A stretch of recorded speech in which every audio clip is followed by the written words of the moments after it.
Daily Tech News Show is made possible by you listening right now. Thank you, High Tech Okie, Chris Zaragoza, Jim Hart, and 4 brand new patrons, Shane, Robb, and Keith. Actually, that's 3. Shane, Robb, and Keith. Thank you. Welcome, everybody. Good to have the new patrons in. Yay! This episode of DTNS, Signal offers an alternative to Zoom. Why the Mac Mini power button is on the bottom, we have an explanation. And Meta won't track you in Europe, but you won't be able to skip the ads. This is the Daily Tech News for Tuesday, November 12th, 2024 in Los Angeles. I'm Tom Merritt. From Columbus, Ohio, I'm Robb Dunewood. And I'm today's producer, Amos. We have got a wonderful show for you today. Sarah Lane is off, Roger Chang is off, but we got Robb, we got Amos, and we got tech news. So let's start with the quick hits. NVIDIA has launched a merged app that will combine some of the functions of GeForce Experience and things you get in the control panel all in one. It's available to download now. Probably only useful if you're an NVIDIA GPU user, though. The main screen of the app will display the latest drivers, so you can get to those right away and update them. NVIDIA apps that are useful will also be suggested if you want to get those. You'll be able to configure settings like optimal playable settings, configure G-Sync, fine-tune other performance. There's some AI settings in there.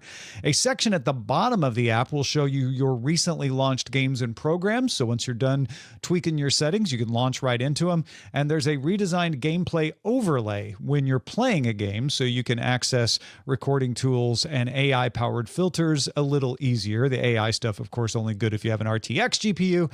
The app will have a gallery as well, so you can see all those screenshots and videos you recorded. The largest shopping day in the world is not Black Friday, but it's Single Day. That's yesterday, November 11th, also known as Double 11 or Preparo Day in Korea. Alibaba supercharged it into a shopping day in 2009 and still leads the way. Alibaba said 70,000 merchants saw sales double with global free shipping. However, some folks expect that growth in sales to be much lower this year because the economic conditions in China were not that great. Singles Day originated there and is still most popular there. Indeed. It's still a big day. Netflix says its ad-supported version of the service now has 70 million users worldwide. That's up from 40 million in May, and I think they only had like 22 million back in January, so it's kind of skyrocketing. The ad-supported version is not available in all countries either, but where it is available, more than 50% of new customers choose it. Netflix also announced it is using its own homegrown ad tech in Canada right now, and it plans to move off of Microsoft's system elsewhere if that goes well. Leave it to LG to grace the end of your year with a new prototype display tech like rollables and stretchables. LG Display says the new material can stretch up to 50% from 12 inches to 18 inches. It uses a silicon substrate used in contact lenses along with a wiring design structure that can handle the stretch. The display has 100 ppi and a 40 micrometer light source. The screen can be stretched more than 10,000 times. Ooh, a stretchable. I don't know what that's good for, but it looks cool. Zoox vehicles have no steering wheel, no brakes. They are fully autonomous, thankfully. And they have started testing them with their own employees on public roads in San Francisco's South of Market neighborhood and on the Las Vegas Strip, as if they needed more cars on the Strip. However, they might not stay on the road. We'll have to see. Zoox says it self-certified its vehicles, but the U.S. National Highway Traffic and Safety Administration is actively investigating that. And even if that stands, which it might, commercial operations of these kinds are prohibited right now. So they're going to have to do a lot more work if they want to be able to, carry public paying people. And that is a look at the quick hits. Secure messaging app Signal has added a new video call set of features. You can now send a link to someone to start a call. There's a calls tab. There's reactions in the video call. The calls tab lets you make new calls and see call history, as well as make a link that you can send to someone to start a call. So if you want to do a video conference, they don't have to have Signal. You can just send them the link and they can join the call. Links are reusable as well. So if you have a regular call, you can just all use the same link every time. You can name calls, manually approve people to join a call, kick, remove, or block participants. People can queue up to ask questions. The desktop version of Signal can also switch between grid, sidebar, and speaker views. Now, Robb, this definitely sounds like a lot of Zoom and Skype style features in Signal, and a lot of the headlines are saying, Signal's coming for Zoom. In fact, I think I named my newsletter that this morning. But how many people are going to use this, do you think? Well, if you already are using Signal significantly, then these new features will be, okay, it's cool. I can do these things with people who are already used Signal for. Unfortunately for Signal, and I was back in the day, like years ago, a big proponent of Signal. It was, and still in many ways is very, very good as far as their security is concerned, but it started getting lapped by other presence type applications. And they're adding these things in. You're not going to catch up to Zoom. You're not going to catch up to Google Meet. You're not going to catch up to Teams. So I can applaud the effort, but unfortunately, I think that Signal, I guess they're still doing okay, but they have missed their opportunity for that massive growth because other companies that are significantly larger than them have already done it. So the features are fine. That they are good, but do I see people saying, oh, wait, there's this new thing on Signal. Let me stop using what I have my company already standardized on to go to Signal that we already moved away from because it didn't have features. I don't know that this is going to get those type of customers back. Yeah, it's interesting when we're talking about this, that Zoom's security talk has kind of faded away. You remember back in 2020, especially when Zoom was really taking off, there were a lot of conversations about whether Zoom was secure. Is it a Chinese company? Which it's not, but it has a founder who has Chinese ancestry. I think may have been born there. So there was a lot of dust kicked up around that. You don't hear anybody talking about that anymore. Zoom seems to have been able to quiet those fears, and that would be the biggest advantage of getting people to switch to Signal. How much do you think Signal cares, though? They probably care because they want more users. And here's what it was. Back in the day, Signal was the thing that was secure. So people went to it for security because it was the thing that was secure. But when Earth said, wait a minute, Zoom, you need to make this thing really secure because we want to use it. When the internet, when people on the internet said, hey, Microsoft, you need to make this really secure. People want to use it. Same thing with Google. You need to make it secure. People want to use it.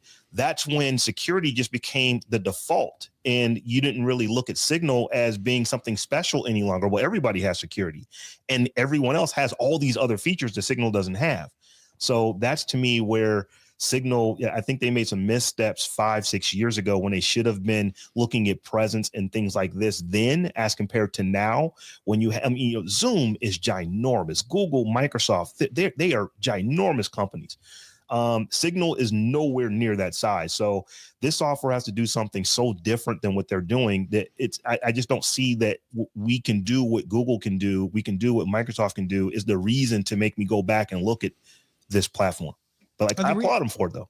Yeah. No, the reason I ask if they care is I get the impression that Signal knows its audience and knows that it would be a long uphill slog to try to become Zoom, to try to compete with Teams.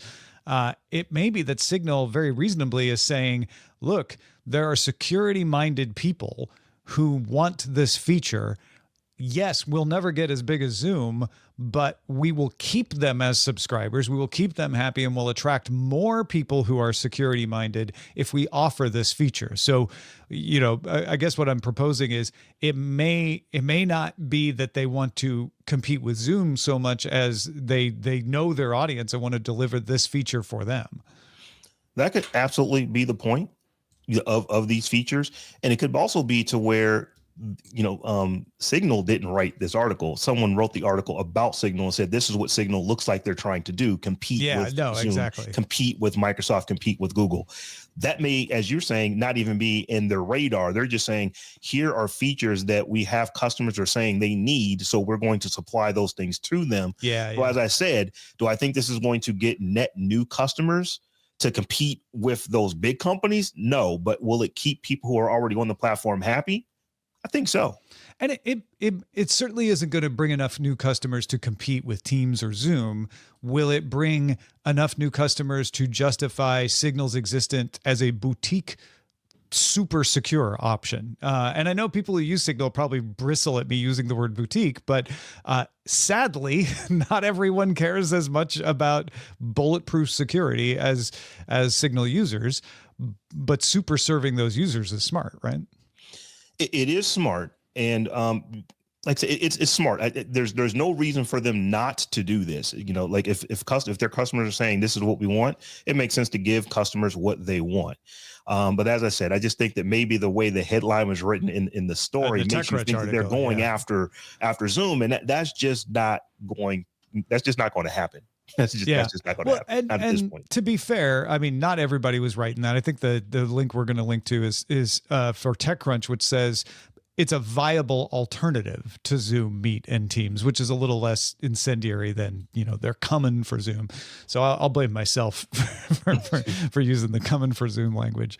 But yeah, I do think this is more of a Signal knows its audience and is super serving the audience, which is smart. And Signal is a great piece of technology. If you want to be the most secure at messaging, you want to use Signal. So, having this video option, maybe not something that you're going to convince large companies to switch over to, or even small companies to switch over to, but it's something you can feel good about of like, well, if I'm doing a video conference with people that I can sway, then I'll be able to use this.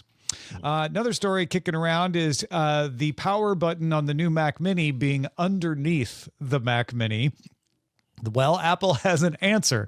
Apple's Senior Vice President of Worldwide Marketing, Greg Jaws, and Senior Vice President of Hardware Engineering, John Turnus, were talking to IT Home, and they pointed out that most people never use the power button. Like, how often do you actually turn your computer on or off with a power button? You generally don't turn it off, and when you do, it's usually just a restart, probably to add an OS update.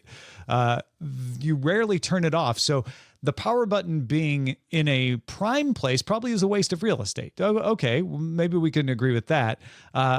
They also said it's easy to reach the button, Rob. You just tuck your finger underneath. It's not flat against the ground. It's in a little bit of an angle, so you can just reach underneath and press it.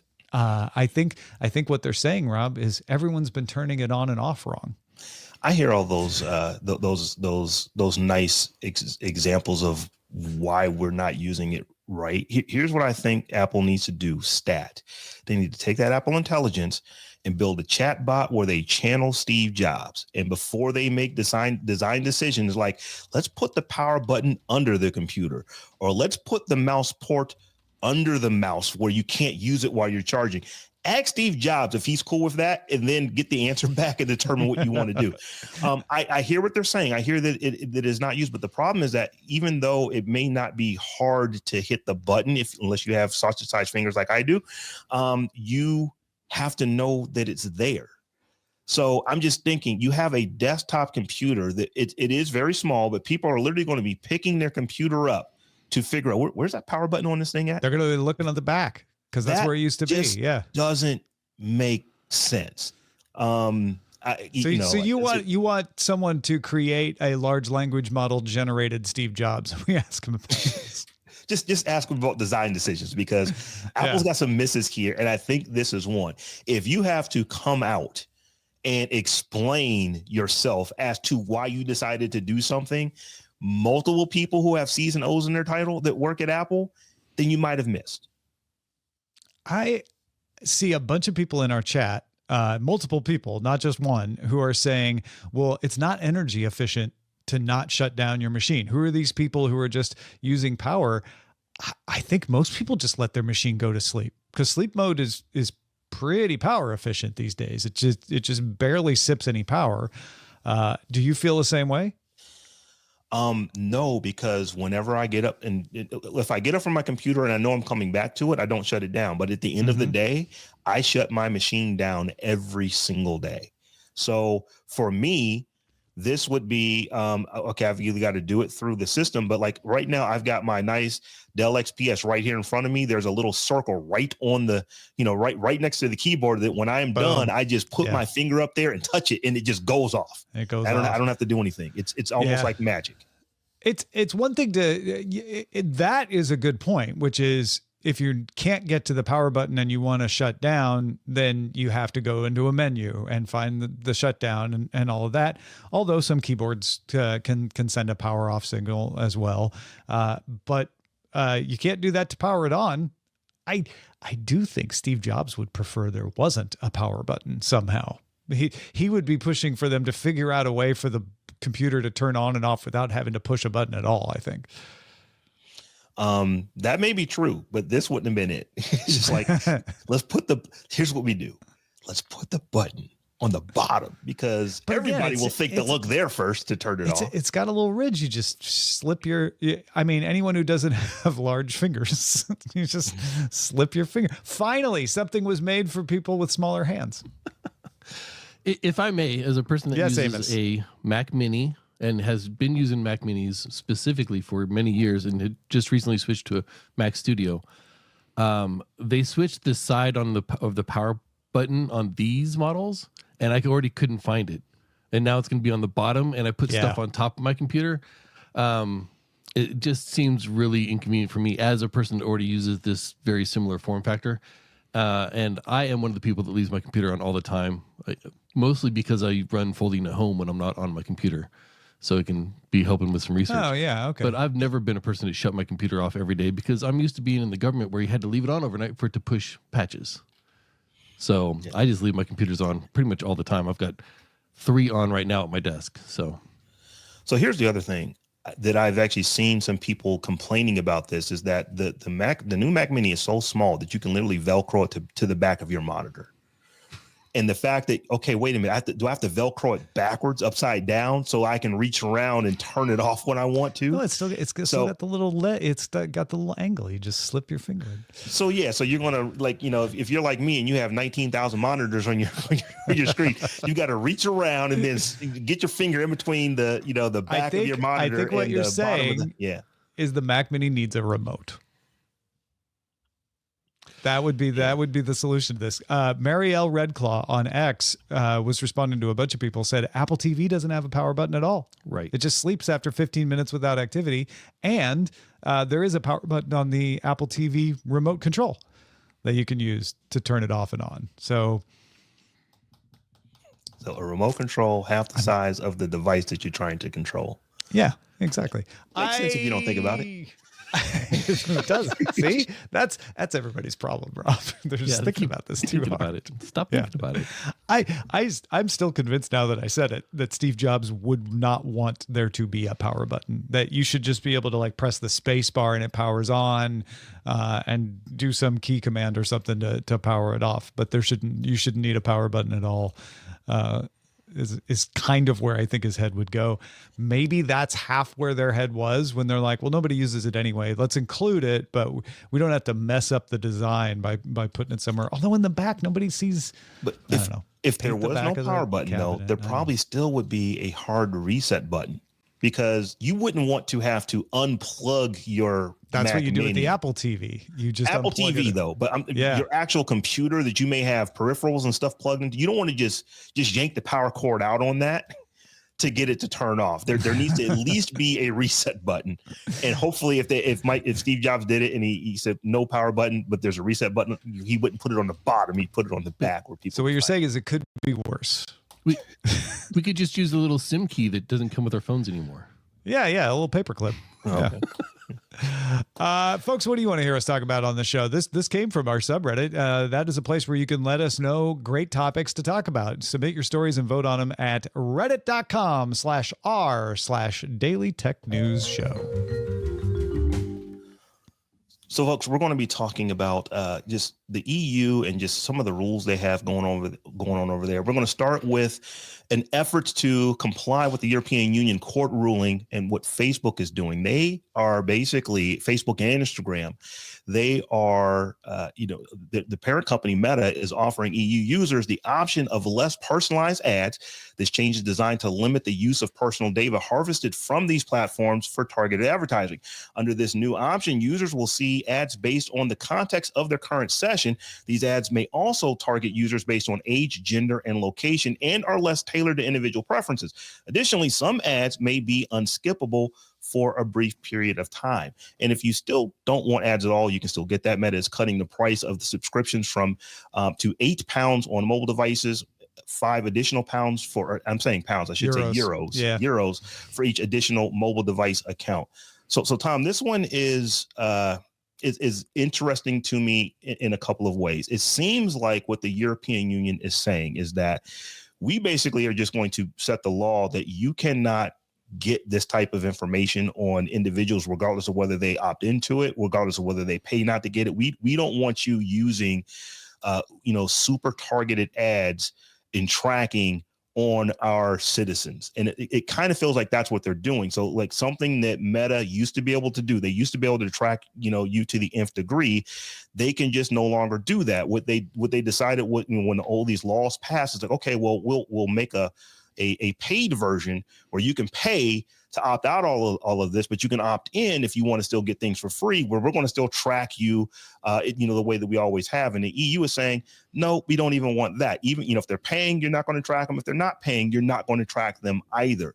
So to me, that feels like what Meta is trying to do right now is they're trying to get in front of these rulings because they still are discussing it. They still have not determined whether or not this is going to be the fix. This has not been accepted yet. I think they're just trying to get in front of what the EU may do and say, well, can we still serve ads, period? Can we do something to ultimately try to make money on the service that we're running here? Yeah, it starts to feel tantamount to like you need to just provide your service for free and not make any money off of it. To be clear, not that many people will do it, but you can, in the EU, under this plan, should it get implemented, opt in to be targeted with personalized ads. And I'm sure Facebook and Instagram will go to great lengths to convince you that's a wonderful idea. Like, get more personalized ads, but it has to be informed consent under the GDPR. So they have to explain everything that they're tracking on you, and that's going to scare a bunch of people off. So probably not a lot of people are going to do that. More than you might think. You might think nobody's going to do it. Turns out maybe 10, 30% often decide they want personalized ads when given the option. That's based on some of the things that Apple has done in the past. But yeah, most people are not going to want to pay to get rid of ads. Some will, just to get rid of ads, but they won't have to pay to get rid of tracking. That is the key here, is that the pressure was on them to say, look, if you're making people pay to get rid of tracking, that is not freely given consent.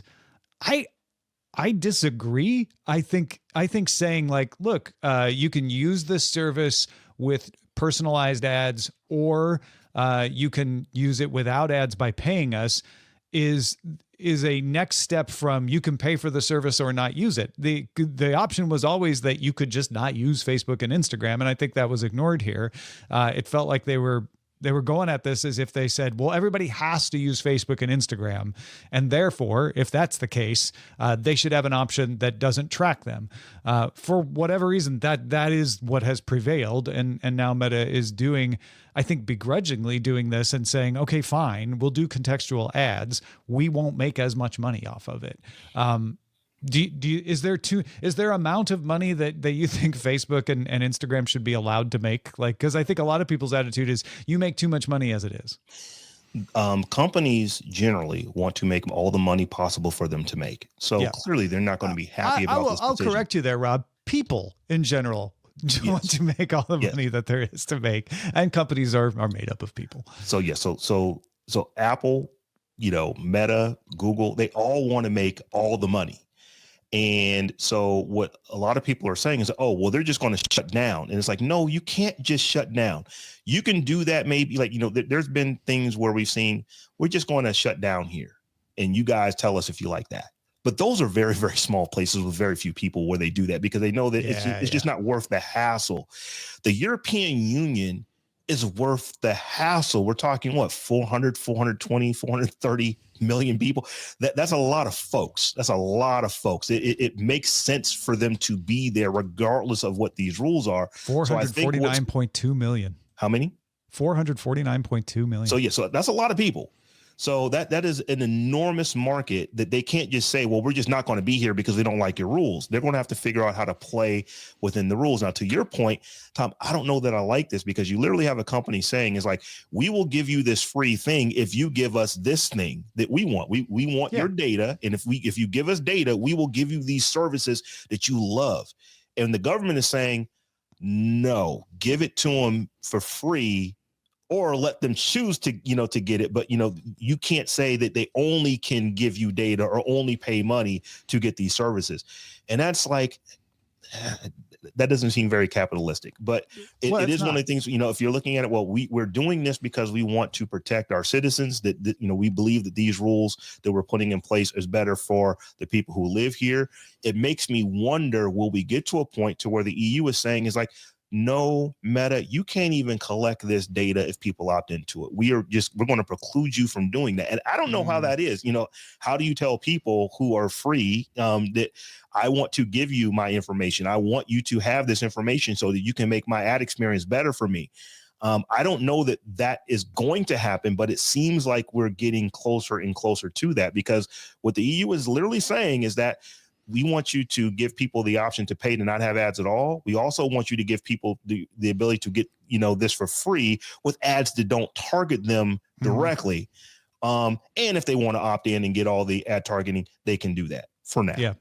No, it's a great point. The EU market is big enough and valuable enough. And there's enough other companies like DuckDuckGo who don't target at all. And still run ads and make money off them. It's not maximizing the profits. There could be a situation at some point where Facebook or Instagram decide that this isn't worthwhile enough. Probably if Facebook became irrelevant and went the path of Yahoo, they might get to a point where they're like, we just can't make enough money without targeting the ads. But even then, I doubt it.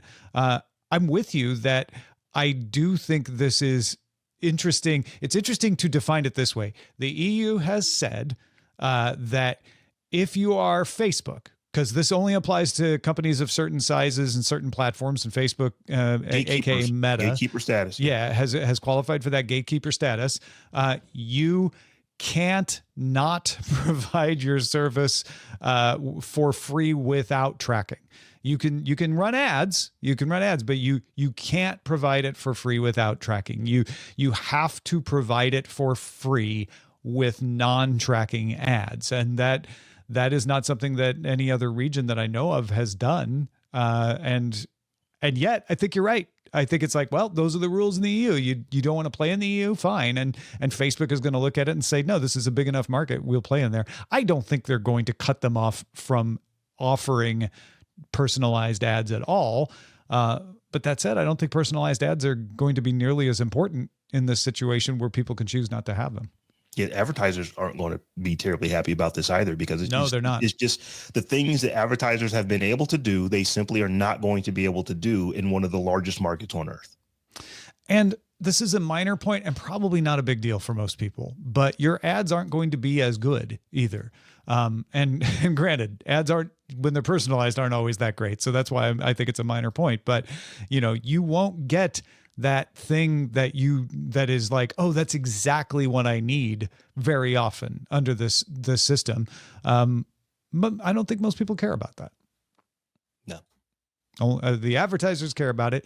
It's one of those things where we don't realize it's happening when it happens enough, because we think everything is random, even though we know it isn't, that when it goes away, we won't miss it. If that makes any sense. We won't miss it. And the game that Meta is going to play is that, can we deprecate the experience enough that's going to force enough people to want to pay for it so that we make our money back, or at least we're still profitable, as compared to everybody just goes to this, to where we're just going to be back in the old days where you were on a Netscape and the ads had nothing to do with what you were looking. Well, they did say they will be based off of context, so hopefully it won't go back to where you were just getting, crazy ads, just whoever paid the most to have that ad in front of you. Hopefully we're not going to go back to that. In other EU news, block regulators notified Apple that its geo-blocking practices might be in violation of consumer protection rules. Apple doesn't let you use a credit card issued outside the country that you're registered in to pay for media services. That's to cut down on people using a VPN to get around geo restrictions. So I pretend I'm in the EU to sign up for an EU-only service or the EU version of a service so I can get, TV shows that are only available in Europe. If I have a credit card that's registered in the US, well, they won't let me sign up. The EU's saying, no, you got to let them sign up. If they appear to be in the EU, it doesn't matter where their credit card is. If their payment's good, you should take it.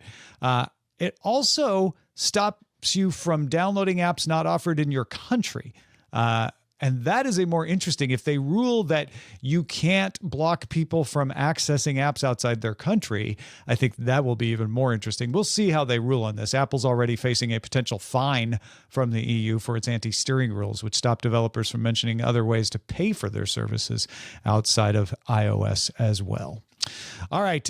We have a new show we want to tell you about. Data scientist Andrea Jones-Roy. I know a lot of you really enjoy her appearances here on DTNS.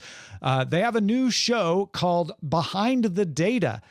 This is a show that we piloted during Experiment Week, and it's coming back as a standalone show. The 8 episodes of season 1 will look at the data sets that help us understand crime, TV, movies, state of our health of democracy around the world, and all of it. If you want to sample that, go find it at behindthedatashow.com. And patrons, stick around for the extended show, Good Day Internet. I don't have Apple Intelligence on my iPhone because of where I was when I applied the update. Also, Ticketmaster is convinced that I'm either a bot or in Australia. I've got that and more tales of tech on the road. And we might even compare some notes about VPNs too. Stick around. You can also catch the show live Monday through Friday at 4 p.m. Eastern, 2100 UTC. Find out more at dailytechnewsshow.com/live. We'll be back tomorrow with Tom and I, and maybe a mystery guest. You have to tune in to find out. See you tomorrow, folks. The DTNS family of podcasts, helping each other understand. Diamond Club hopes you have enjoyed this program.